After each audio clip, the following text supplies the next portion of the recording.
శ్రీ గురుభ్యో నమః. ఆలయ ప్రాగ్భాగంలో ఉన్నటువంటి నవనాథ సిద్ధేశ్వర స్వామి ఆలయం పుష్యమాసాన్ని పురస్కరించుకొని ప్రతి పుష్యమాసంలో కూడా సాక్షాత్తు నవనాథులు నడి ఆడినటువంటి నేలగా దీనికి ప్రతీక. అందుకోసమని ప్రతి పుష్యమాసము ప్రారంభమైనటువంటి తర్వాత ఇక్కడ ఈ ఆలయం లోపల నవనాథులు సంచరించినటువంటి విధంగా భావించి సాధు సత్పురుషుల యొక్క పాదపూజ నిర్వహించడం ఈరోజు ఆనవాయితీ. దానికి సందర్భానుసారంగానే ఈరోజు కూడా పూజా కార్యక్రమాలు నిర్వర్తించి వచ్చినటువంటి భక్తులకు అన్నప్రసాద వితరణ జరుగుతుంది.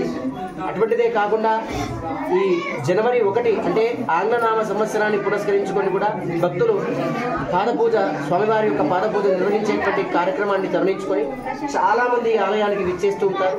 వారికి తప్పకుండా శుభం జరగాలని సాధువులు సత్పురుషులు వచ్చినటువంటి నీడగా భావించినటువంటి ఈ రోజు ఇక్కడ వేల మంది భక్తులు సిద్ధేశ్వర స్వామి యొక్క ఆలయంలో దర్శనం చేసుకుంటారు. దాని తదనంతరం సంక్రాంతి పండుగకు సంబంధించినటువంటి విత్తులు అన్నీ కూడా పెట్టుకొని వారి అమ్మకానికి సిద్ధంగా చేసుకునేటువంటి ఆనవాయితీ సనాతనంగా కూడా వస్తుంది.